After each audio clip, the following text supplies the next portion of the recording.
When the dawah stops, that's when the deen goes into decline. And it's a proven fact. There's a mosque in Canada, I think it was last year, that was actually being sold to a church. And to become a church, why? If the mosque activities only become prayer and salam and go outside and no dawah activity whatsoever, then you will see that that mosque within 10-20 years will be dead. If the dawah can't stay alive, then we'll be dead. Bosnia, one of the greatest crimes there of the Muslims before the Serbs started to attack them was their masjids were dead. No one was coming. Why? If you look in the history, you'll find out that about 500 years ago, these Muslims were alive in that area. The mosques were buzzing with madrasas and the worshippers and whatnot. But what happened over time is the dawah got cropped. The dawah itself is something that every Muslim has to carry on, because Rasulullah sallallahu alaihi wasallam's mission depends upon us, the torchbearers of his mission, the torchbearers of every prophet who's gone by in the past and passed away. Allah has given us that in our hands. The least you can do is to give dawah to your family. The least you can do. The least you can do is give dawah to your friends. That's the least you can do to the people who you already know. The best you can do is that you can start to give dawah to people who you do not know, who are not within the circle of practicing, or not within the circle of the deen. And the moment we stop our dawah, you're going to see a decline in the deen, and may Allah forbid us of that.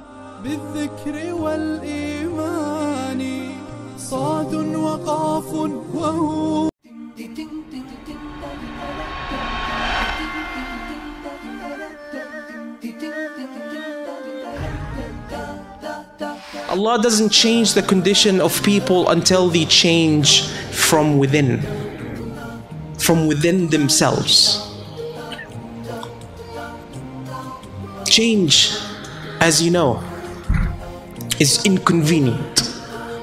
Change, as you know, brings about a lot of resistance. With change, you have to go against the tide. You have to go against the desires that are presented to you. Some social reformers were able to change their societies and some weren't. Some individuals were able to change themselves and some weren't. And by some humble readings in the religious text and in psychology, I found that the factors for successful change come from sincere intention to change, comes from the hard steps that you have to take in order for you to change, and comes from the permission and the will of Allah subhanahu wa ta'ala for us to change. It is that motivation, that energy that drives us, that reflects on our behavior and meets the divine will.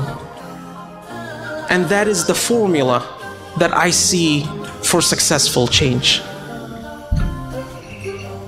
Sincere change comes from looking into our lives and realizing that there is a higher level that we are yet to achieve, that there are many flaws that we need to overcome, that there are many sins that we need to repent from.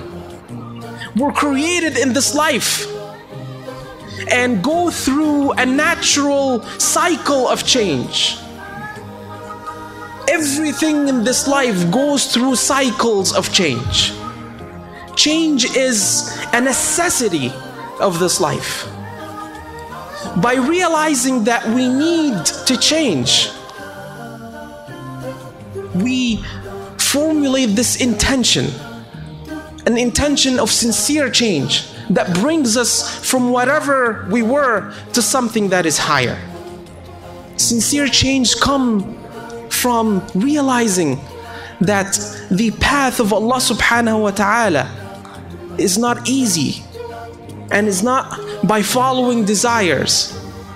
It is by bringing ourselves closer to all the obligations that Allah subhanahu wa ta'ala has put upon us.